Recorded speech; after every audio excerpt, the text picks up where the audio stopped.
Hi everyone, welcome to YouTube channel black diamond. तो आज मैं फिर से आप लोगों के लिए एक वैकेंसी से रिलेटेड अपडेट लेके आया हूँ। तो ये जो वैकेंसी है, ये दामोदर वैली कॉरपोरेशन के लिए की तरफ से निकाला गया है और काफ़ी लंबे टाइम से लोगों का कमेंट आ रहा था कि माइनिंग सरदार या ओवरमैन से रिलेटेड अगर कोई वैकेंसी हो तो उस पर वीडियो बनाइए। तो आपसे रिलेटेड वैकेंसी आ गया है। जनरली माइनिंग सरदार, ओवरमैन का वैकेंसी, सर्वेयर का वैकेंसी, ये सब थोड़ा कम आता है अभी फिलहाल सब जगह पे। तो ये जो वैकेंसी निकाला गया है, ये डीवीसी की तरफ से यानी दामोदर वैली कॉरपोरेशन की तरफ से निकाला गया है। तो इसका बेसिकली हेडक्वार्टर जो है वो कोलकाता में पड़ता है। ठीक है, वीआईपी रोड कोलकाता में। और इसमें जो भी वैकेंसी निकाला गया है वो है ओवरमैन का और माइन सर्वेयर का कॉन्ट्रैक्ट बेसिस वैकेंसी है। कॉन्ट्रैक्चुअल वैकेंसी ये निकाला गया है। ठीक है, ये जो वैकेंसी है ये 20/10/2022 को निकाला गया है और अभी देखिए 21 तारीख है। वेबसाइट पे चढ़ते साथ ही मैं इस पर वीडियो बना रहा हूँ। ये जो पोस्ट है इसमें ओवरमैन का और माइन सर्वेयर का पोस्ट है। माइन सर्वेयर वाला जो है वो ग्रुप बी का पोस्ट बेसिकली आता है, दोनों में आ जाएगा शायद। कॉन्ट्रेक्चुअल बेसिस है। जो आपका जॉब का लोकेशन होगा वो तुबेद कोल माइंस, जो कि लातेहार डिस्ट्रिक्ट झारखंड में पड़ता है, वहाँ पे बेसिकली पड़ेगा। शायद रांची से 2-3 घंटे का और जर्नी है, तो इस लातेहार डिस्ट्रिक्ट में पड़ेगा। तो जो झारखंड है, झारखंड के निवासी हैं वो ज़रूर अप्लाई कीजिएगा इसको। ठीक है, ताकि आपको इसका बेनिफिट मिल सके। पीरियड ऑफ कॉन्ट्रैक्ट की अगर मैं बात करूँ तो 3 साल का रहेगा। सबसे पहले 3 साल का आपका कॉन्ट्रैक्ट बेसिस जॉब दिया जाएगा। इसके बाद इसको 2 साल तक और एक्सटेंड किया जा सकता है। तो यहाँ पे एक चीज़ समझने वाली बात यह है, अगर मान लीजिए सिर्फ यहाँ पे 3 साल लिखता और ये 2 साल ना लिख के बोलता कि अगर इनका एक्सपीरियंस या वर्किंग क्या बिहेवियर सब कुछ सही है तो इसको एक्सटेंड किया जा सकता है।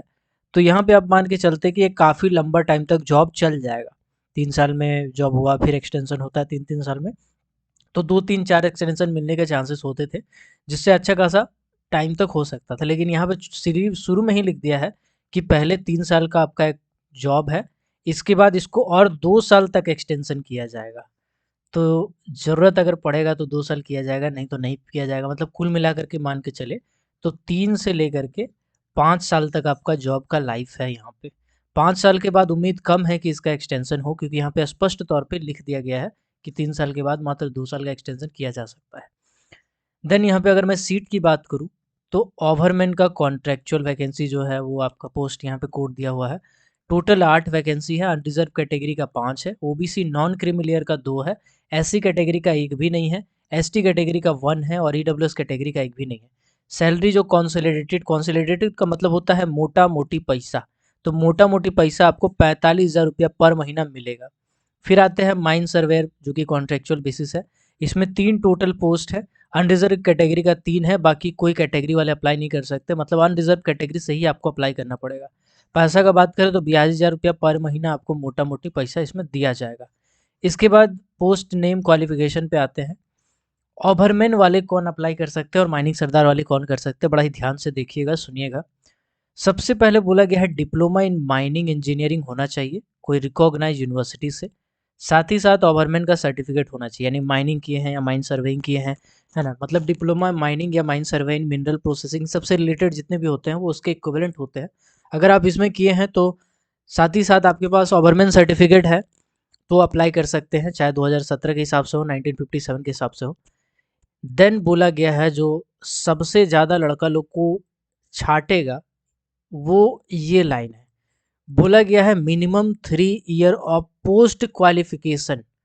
पोस्ट क्वालिफिकेशन का मतलब मैं बताता हूँ। Post qualification working experience in open cast mines as a overman. मतलब ये हुआ कि आप डिप्लोमा करेंगे, इसके बाद आप ओवरमैन सर्टिफिकेट लेंगे डीजीएमएस से, इसके बाद आप किसी माइंस में ओवरमैन के पोस्ट पे काम किए होंगे। कितने साल तक? कम से कम 3 साल तक। ये नहीं है कि आपका पीडीपीटी वाला एक्सपीरियंस उसमें काउंट होगा, नहीं होगा, क्योंकि ओवरमैन के बाद यहाँ पे पोस्ट क्वालिफिकेशन एक्सपीरियंस बोला गया है। तो पोस्ट क्वालिफिकेशन एक्सपीरियंस का यही मतलब बनता है। तो एक्सपीरियंस अच्छा खासा मांग दिया गया है इसमें, है ना। इसी एक्सपीरियंस पे ही बहुत सारा लड़का छट जाएगा, बहुत कम बच्चे यहाँ से बच जाएंगे जो इसमें जाएंगे, है ना। चलिए, मेरे हिसाब से थोड़ा कम होना चाहिए। अभी अंदाज़ा लगाना सही नहीं है। वीडियो के व्यूज़ देखूंगा, उसके बाद उस हिसाब से मैं बताऊंगा। इसके बाद है valid first aid certificate. Valid first aid certificate होना चाहिए आपके पास। यहाँ पे बोला एनी इंस्टीट्यूट या ऑर्गेनाइजेशन, मतलब सेंट जॉन से किए हैं कोई दिक्कत नहीं है, एमटीसी से किए हैं कोई दिक्कत नहीं है, जो रामगढ़ वाला है या बहुत सारा और भी है ना, चास वगैरह बहुत सारा है जहाँ पे फर्स्ट एड का क्लास कराते हैं, कहीं से भी करेंगे आपको कोई दिक्कत नहीं है, भारत बशर्ते डीजीएमएस से अप्रूव्ड होना चाहिए, ठीक है। देन माइन सर्वेयर, जो कि कॉन्ट्रेक्चुअल बेसिस पे वो आपका वैकेंसी निकाला गया है, इसमें भी diploma in mine and mine surveying किए हुए हैं तो अप्लाई कर सकते हैं। साथ ही साथ माइन सर्वेयर का सर्टिफिकेट आपके पास होना चाहिए, ठीक है। इसमें बोला गया है कि minimum 2 year of post qualification experience होना चाहिए आपके पास। यहाँ पर भी बोला गया है, यहाँ 2 साल का मांगा गया है पोस्ट क्वालिफिकेशन एक्सपीरियंस, सेम जैसा ओवरमैन का है। यहाँ भी आपका सर्वेयर सर्टिफिकेट लेने के बाद का 2 साल का तजुर्बा एज ए सर्वेयर होना चाहिए, तभी आप अप्लाई कर सकते हैं। तो इस लाइन के हिसाब से बहुत कुछ हट जाएंगे यहाँ पे, ठीक है। देन बोला गया है कि वैलिड फर्स्ट एड सर्टिफिकेट होना चाहिए, ठीक है। चलिए अब आगे बढ़ते हैं। एज लिमिट में बोला गया है कि 55 साल अपर एज लिमिट है तो अप्लाई कर सकते हैं। पीरियड ऑफ एंगेजमेंट में आपको मैंने बता दिया कि 3 साल के लिए पहले रखेगा, फिर 2 साल के लिए रखेगा, ठीक है ना। उसके बाद बोला गया है the extension in however considerate after evolution of performance every year, मतलब हर साल का परफॉर्मेंस को देखते हुए ये एक्सटेंशन किया जाएगा, है ना।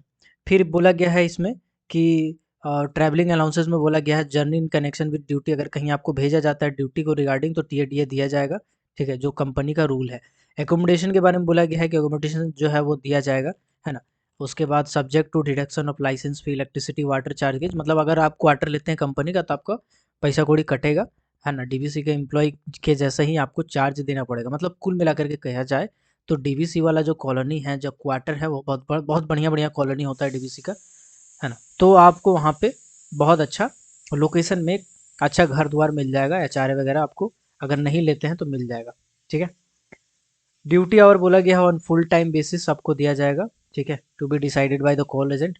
मेडिकल फैसिलिटी आपको बोला गया है the incumbent no other family member will get medically facility only in DVC hospital but there will be no medical expenses, मतलब कुल मिलाकर के बोला गया है कि डीवीसी का हॉस्पिटल है, उसमें खाली आपका मतलब आप एम्प्लॉय हैं तो एम्प्लॉय का पूरा यहाँ पे आपको मिल जाएगा मेडिकल, ठीक है ना। चलिए आपको ही मिलेगा सिर्फ और सिर्फ डीवीसी का हॉस्पिटल में मिलेगा, बाकी कहीं हॉस्पिटल में जाते हैं तो कोई खर्चा आपको देने वाला नहीं है। टर्मिनेशन ऑफ कॉन्टैक्ट भी बोला गया है कि जब चाहे तुरंत निकाल देंगे, 1 महीना पहले आपको नोटिस देना पड़ेगा, 1 महीना पहले नोटिस दे के आपको निकाल देंगे हम। लीव के बारे में बोला गया है कि 8 को छुट्टी मिलेगा, 2 कैजुअल लीव मिलेगा, है ना। आरएच तारएच मिला जुला के सब अपना हिसाब किताब इसको पढ़ लीजिएगा। सिलेक्शन प्रोसेस में बोला गया है कि इंटरव्यू या स्किल टेस्ट होगा। देखो मेरे भाई, यहीं से कंपटीशन कम होता है, कैसे मैं आपको बताता हूँ, इसके बारे में शॉर्ट में बताता हूँ।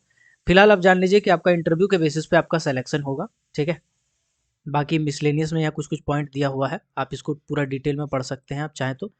इसमें कोई बार नहीं है कि आप झारखंड के होने चाहिए, यहाँ के होने चाहिए, वहाँ के होने चाहिए, कोई भी हो, पूरे भारत में कोई भी हो अप्लाई कर सकते हैं, ठीक है।